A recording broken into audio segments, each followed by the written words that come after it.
Hello, and welcome to a new episode of the podcast. I'm so happy to sit here and talk to you today. And today is going to get very real and very honest because we're talking about a moment of disconnection inside of myself and my life. I was living in San Francisco in a beautiful home, working an incredible corporate job, and everything was going the way that it was supposed to, technically. But I felt completely gone. I felt so numb and so disconnected from myself, even though there was this life on paper that looked great and was supposed to be great. I felt so not there.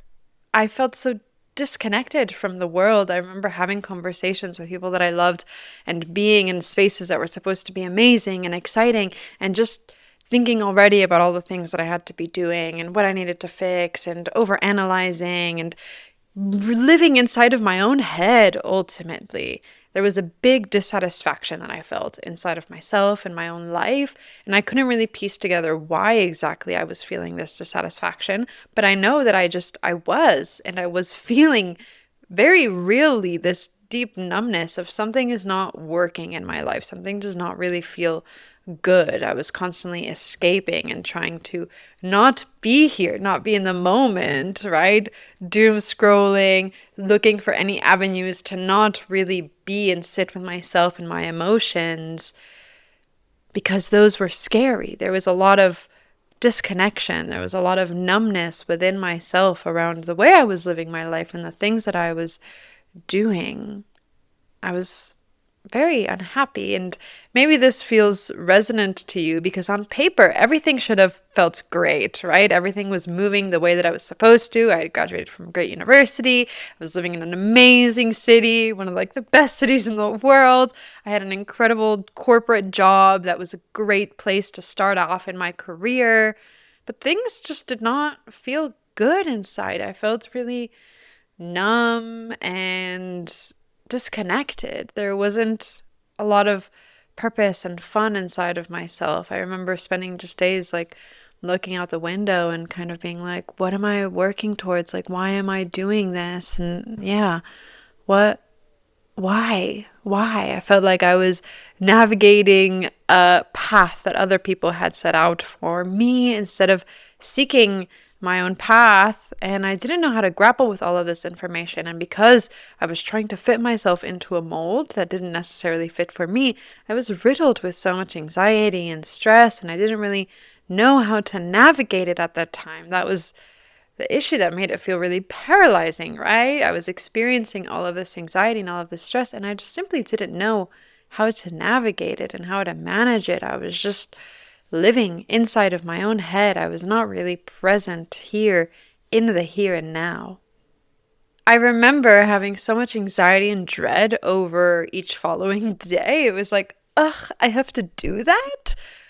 What am I going to do? And yeah, being in spaces and just constantly thinking about what my next thing that I needed to do was and how I was going to navigate that and just building up and mustering up the courage to show up for the next day when you experience that impending doom that can be so difficult. And there's also so much guilt attached to those feelings when you're not looking forward to showing up. That guilt was also very hard because you're like, well, things are supposed to be great, right? Like on paper, things should be amazing, but it's not. And it's not what I'm supposed to be feeling. And how do I express this? How do I navigate this? What do I do? I didn't really know how to navigate and move with so many of these feelings. But this is what I'm here to talk to you about today because I was able to move through so many of those feelings and I was able to move through so much of that disconnection.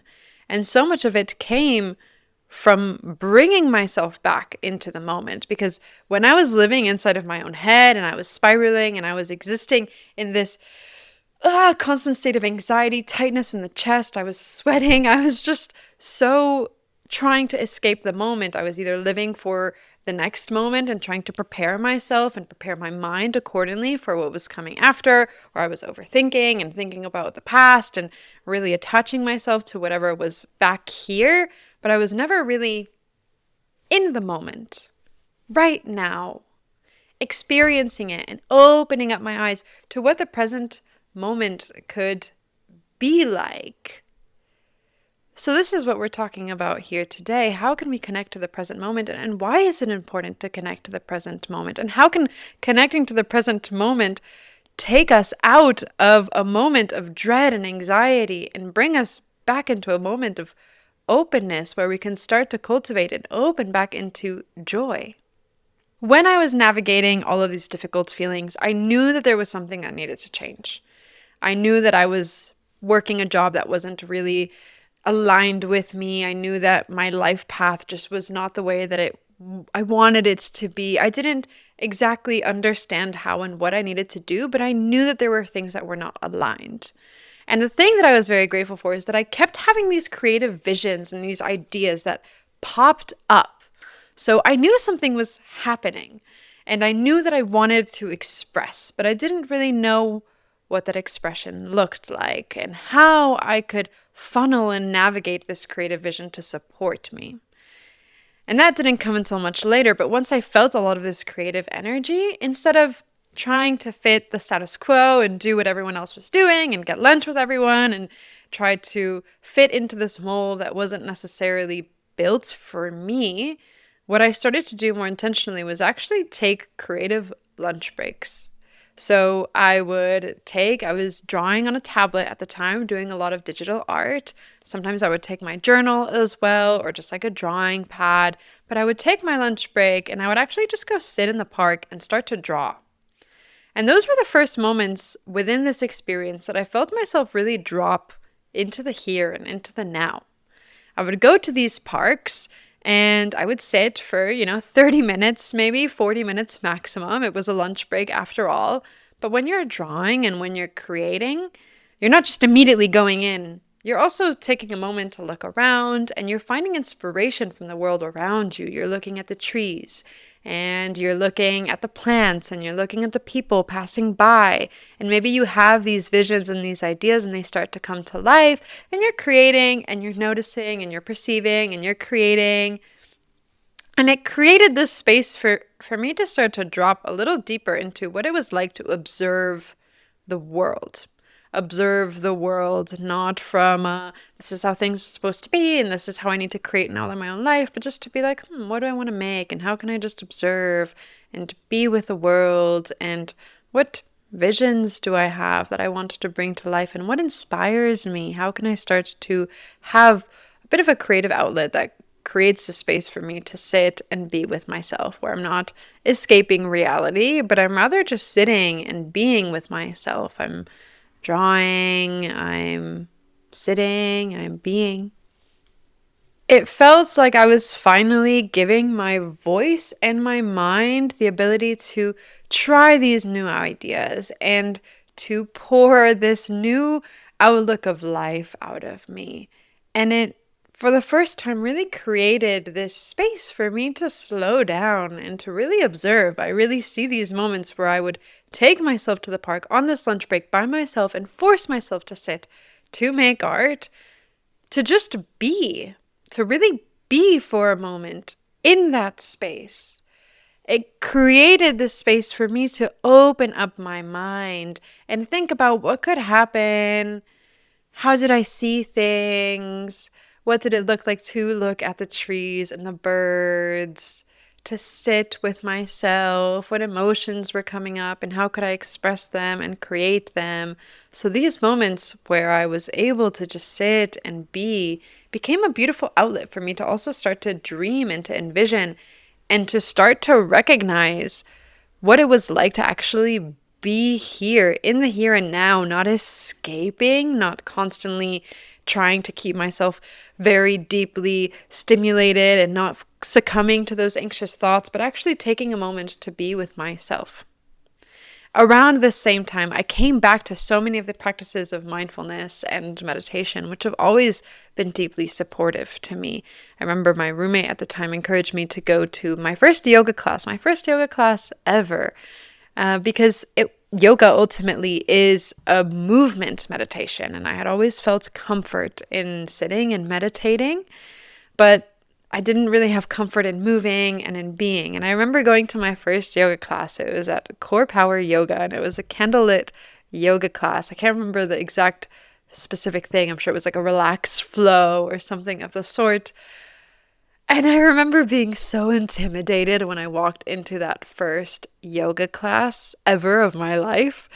It was all of these extremely experienced yogis, and I remember having to like put my mat in the back and trying to copy people to see what it was that they were doing and what I needed to do. And yeah, I remember the heat. It was a hot power class or a hot yoga class. So the heating was on, and I remember feeling like, oh, I'm going to have to faint. Like, I'm so not used to this now.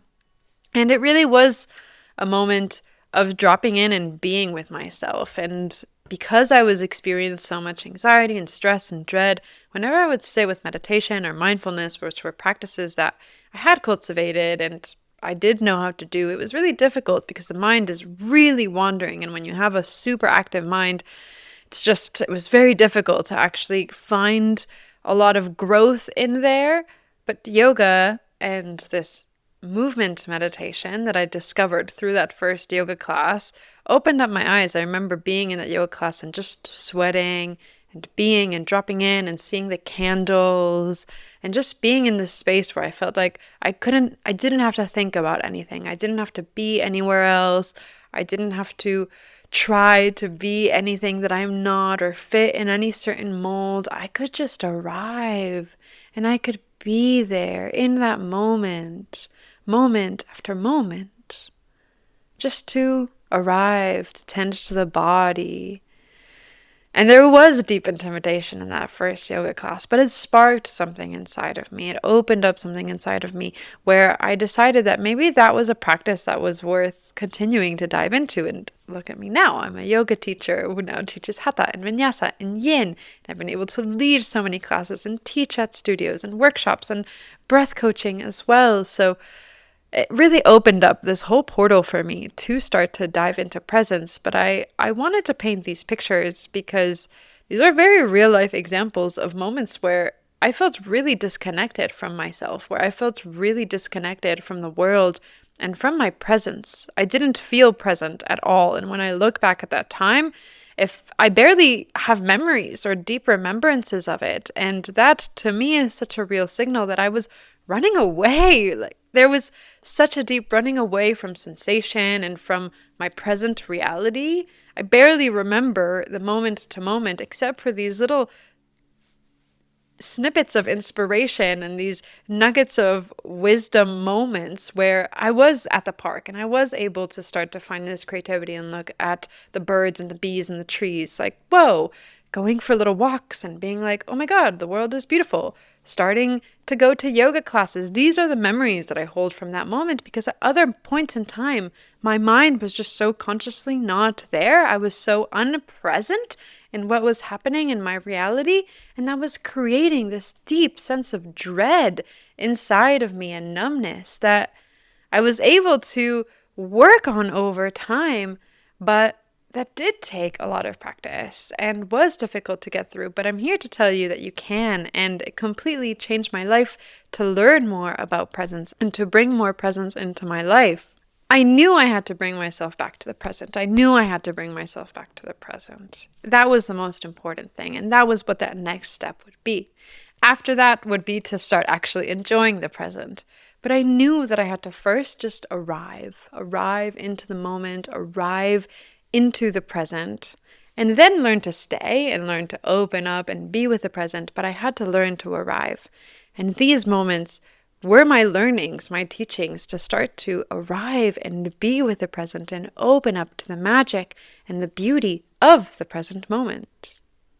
What I came to understand through time and experience and practice, and what I really want to share with you today, is that I wasn't disconnected because something was wrong with me. I wasn't broken. There was nothing that was failing inside of my life. I simply hadn't created a space for myself to be here, in the here and now, to arrive into the present moment. I hadn't learned how to be here.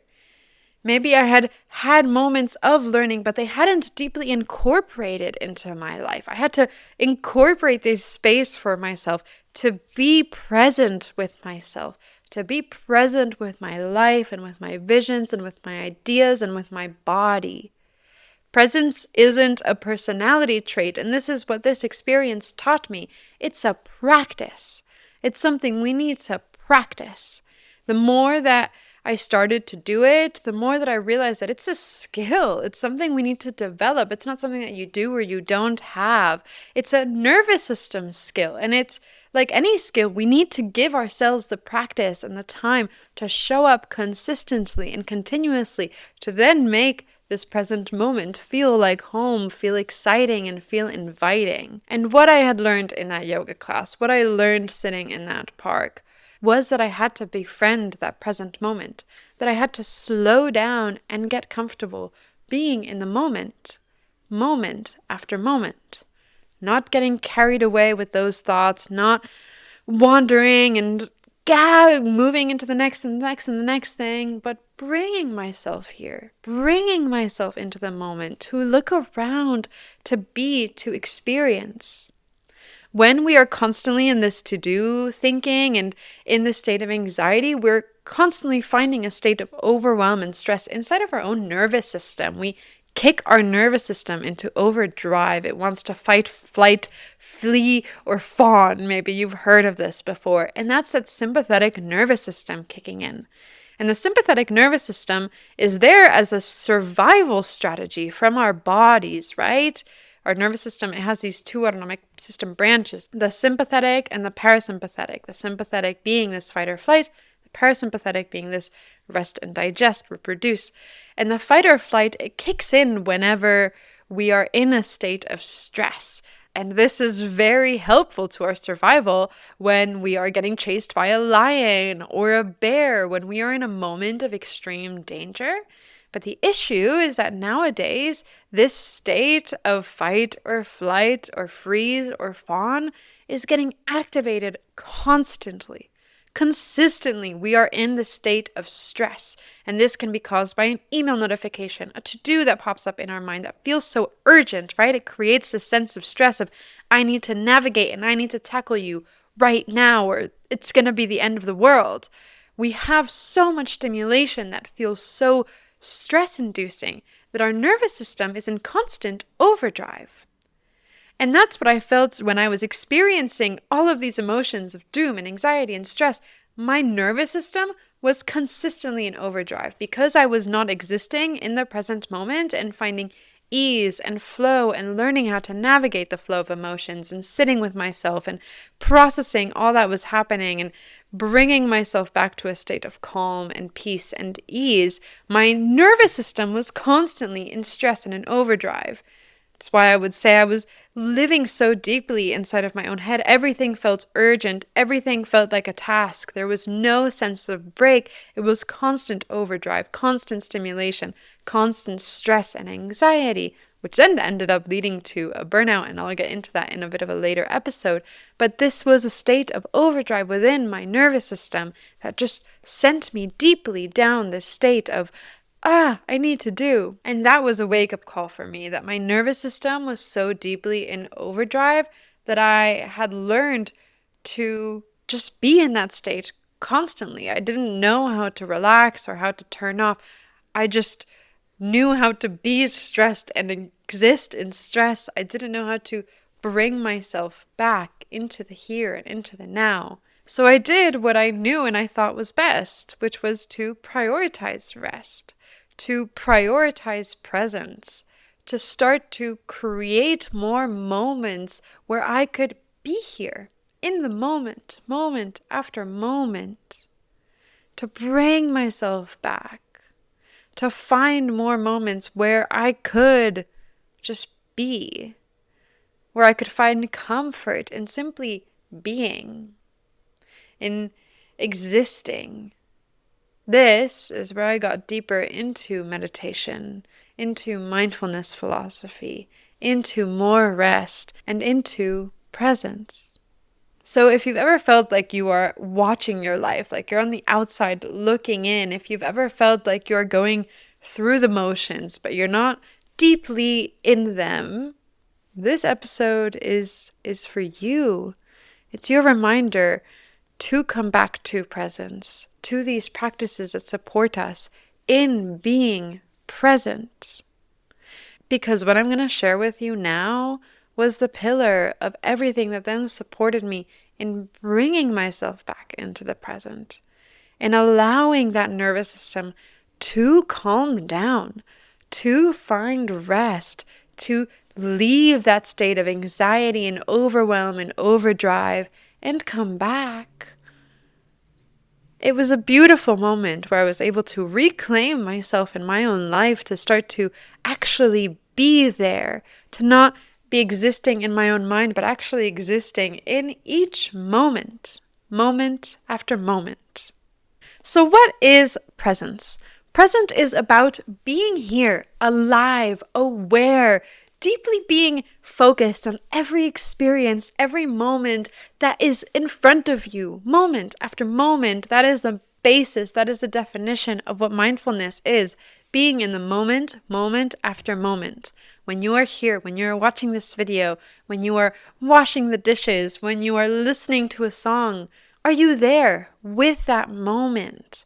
Can you bring yourself into a state of actually being there, crafting and creating a space for you to open up your eyes into the fullness and the richness of the experience, of the things that you are here to actually experience, to be? When you're sitting at a table and you are with people, are you listening or is your mind drifting? Can you bring yourself into the moment so that you can then enjoy each moment, moment after moment? Now, the practice of mindfulness and the practice of bringing ourselves to the moment, it may sound simple, but it is not easy. And this is a big thing that I want to really hone in, because these practices, they are simple, but they're not easy. Take my experience, right? This didn't happen overnight, that I was able to completely shift my ways of thinking when I was stressed and anxious and not fully there. It didn't suddenly click and suddenly I was constantly in the moment.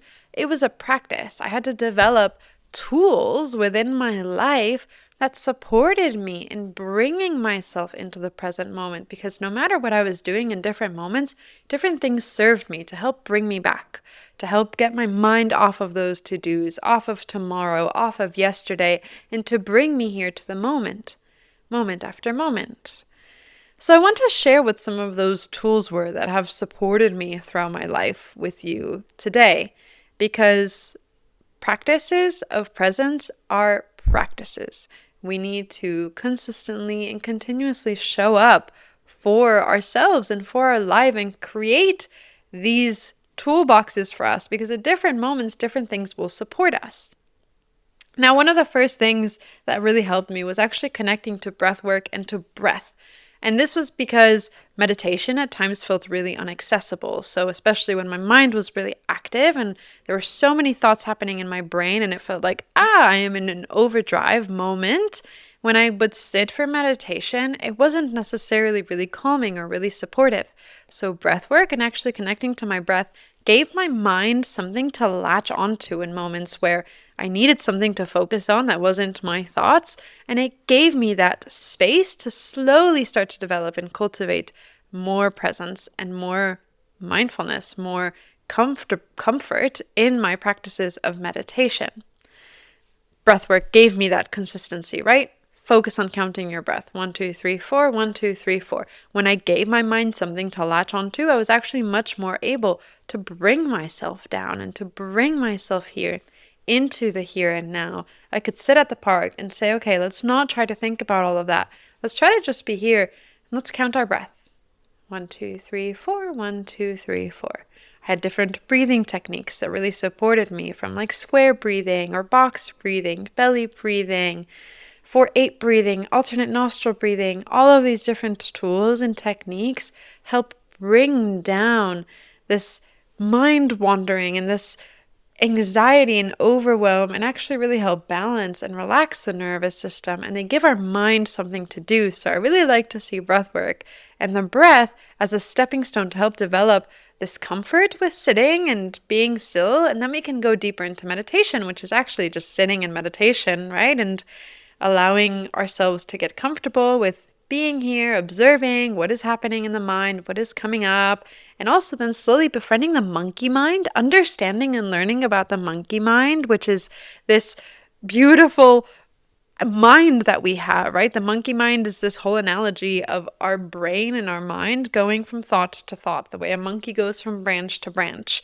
When we are sitting in meditation, we may notice that our mind is constantly going from one branch to the next, from one thing to the next, because we have this activity in our brain. And one of the biggest myths of meditation is that we actually need to have a clear mind to meditate, but actually, that's not true. It can be a byproduct of an extensive meditation practice, but that's not the goal of meditation. The goal of meditation is just to observe and to be with ourselves.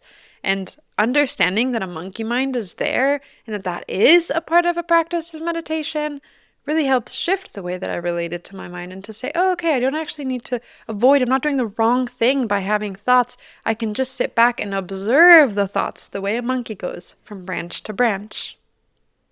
This was also about learning to flow with emotions, the way you start to see how thoughts can just go from branch to branch, from thing to thing, cloud to cloud, if you like to envision them like clouds, like I used to. It's also about seeing thoughts in that way. And then also starting to reframe, right? Instead of saying, like, I am anxious, I am experiencing anxiety. It creates that separation between the thought or the things that I'm experiencing, the emotions, and who I actually am, my way of actually identifying with myself.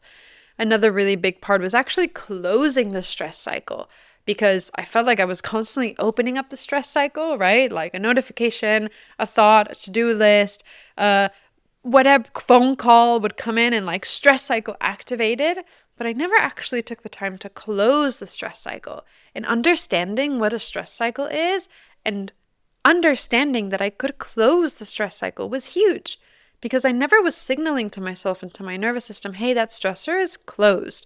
And that is why my nervous system was consistently in overdrive. It was constantly like, because I was never bringing myself back down. I was never closing that stress cycle. And that can look a lot of different ways, right? Sometimes it can look like shaking it out, like finding movement, like giving yourself a big cleansing shower, like meditating, going to yoga class. Closing the stress cycle can look so many different ways, but it's about intentionally saying, I'm going to do something to close the stress cycle. I understand that something happened and opened up the stress cycle for me, and now I get to close the stress cycle. I'm saying goodbye, stress. Whatever that stressor is, it has been navigated, it's been managed, and now, voom, I am closing the door so that I can step into the state of resting and digesting. It was also about learning how to ground and how to reconnect with myself when things felt overwhelming or too loud, or I noticed that I was getting carried away with spirals of thought. How can I bring myself back into the moment? This can be as simple as just walking barefoot on the ground, right? Literally taking off your shoes and walk on some grass. Also, seeing the showers is something really grounding and cleansing. I love techniques that I learned later on through more of my actual mental health work that I did in a clinical setting as a counselor, where I was able to teach techniques like the 5-4-3-2-1 grounding techniques. Then I really applied into my own life that deeply supported me in saying, how can I ground myself into the here, into the moment, use my senses as a way of arriving into the space. And I also want to talk about rest, because rest was also huge, but not just rest as in sleeping, but learning about what our brain needs to rest. This came as I got deeper into neuroscience, because for me, I used to think that resting was just sitting on the couch and scrolling on TikTok or Instagram or watching Netflix or doing whatever it was, reading a book even. But a lot of that is stimulation. If we're scrolling, if we are reading, if we are doing an activity, our brain is still active. And we actually need to create space for our brain to be at rest. There's this beautiful network inside of our brain called the default mode network. That is this kind of connection of different brain parts that come active when the brain is at rest. And for the brain to be at rest, it doesn't mean laying on the couch watching TV. It doesn't mean laying on the couch reading. It doesn't mean scrolling or doing anything of that sort that is stimulating, that is plugged into the environment, or that is plugged into the internet or the ether of whatever it is that you are doing.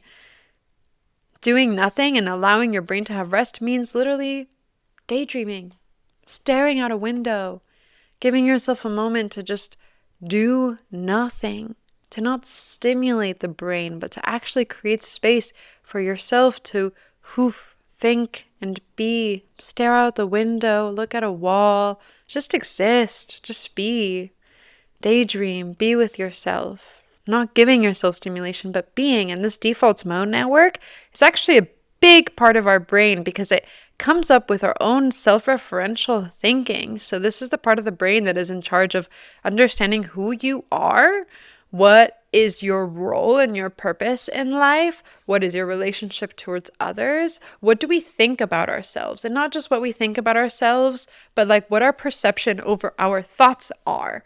What do we think about what we think? How do we understand who we are and ourselves in this world, how we move through the world? So if we're not giving our brain the time and the space to actually be at rest because we're constantly searching stimulation, we can't really develop a deep understanding of who we are, of our relationship to the world, of our purpose in this world and in this life, because we need to create this down space for our brain to think and to create. So how can we give our brain the space to also come to understand who we are? It's just by resting. But resting not just as in laying down, but resting as in doing nothing. And that all gets built on through this presence, right? Maybe it starts with just the breathing and the counting because that's a bit more accessible.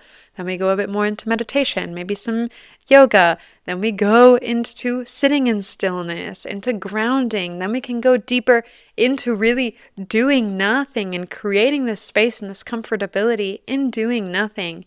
Again, presence is a practice. And it may sound simple, but it's not easy. And so we need to develop and give ourselves the time and the energy to show up consistently, time and time again, to develop these tools for ourselves and to get comfortable doing them. It felt like that experience that I had in San Francisco, that moment of really deep disconnection from myself and the world. It really opened me up into how I was hiding from myself and from my life. I wasn't ready to awaken into the beauty of the world, into the beauty of the present moment. I had created these conditions for myself where I was avoiding the moment. I was constantly escaping, and I was living inside of my own mind, constantly in a state of stress, sending my body into overdrive. I couldn't connect. I couldn't be here.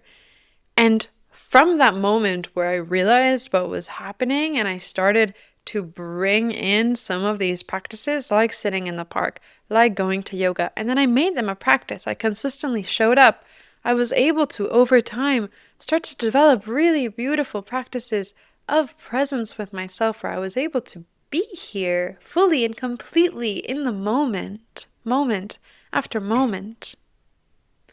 It took a while, and I sought support. I had support from some incredible coaches. I had support from some incredible therapists and counselors as well, who supported me in opening up into presence and cultivating the practices. The coach that I was working with at that time really helped me develop this practice of showing up for yoga, of eating more mindfully, of being in these states, right? I had to get that support to help me in actually bringing these practices into my life and integrate them and take the little stepping stones that really help me shift the way that I move and be and experience my life.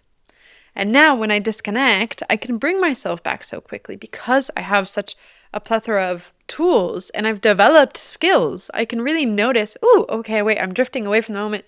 Let me bring myself back. Let me bring myself back to the here and now. So we're going to take a few minutes now. We're going to practice this skill. So it's only going to be a few minutes. Bear with me and try it out. Can you shift your mind space and instead of listening, drop into yourself and drop into your body? Drop into your space and just start to look around. Look around where you are. Take note of all of the things that you see around you. Books, plants. I see cars and birds. Art.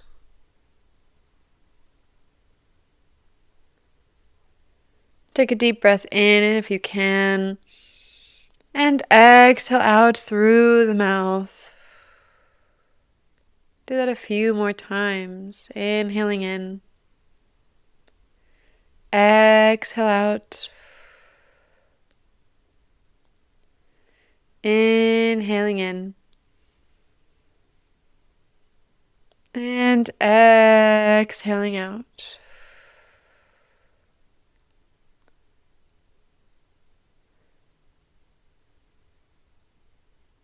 Notice anything in your environment. Really bring yourself to become aware of what it looks like, of what it is, where you are, wherever you are. And then bring the light bulb a little bit inwards and check in with yourself. How are you today? How is your mind?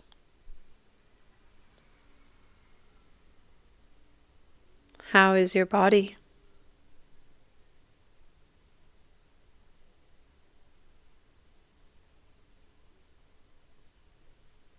Just notice. We don't want to put any judgment onto any feelings or thoughts that are coming up. Just notice, just be with whatever is present for you in this moment. Allow yourself to arrive, acknowledge anything that is coming up.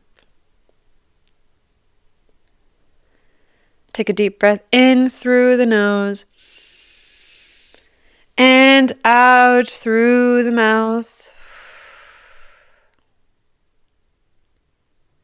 And arrive back here. You're just connected with yourself. You're just connected to the moment. Maybe notice how simple awareness for just a few seconds of our internal state, our external space,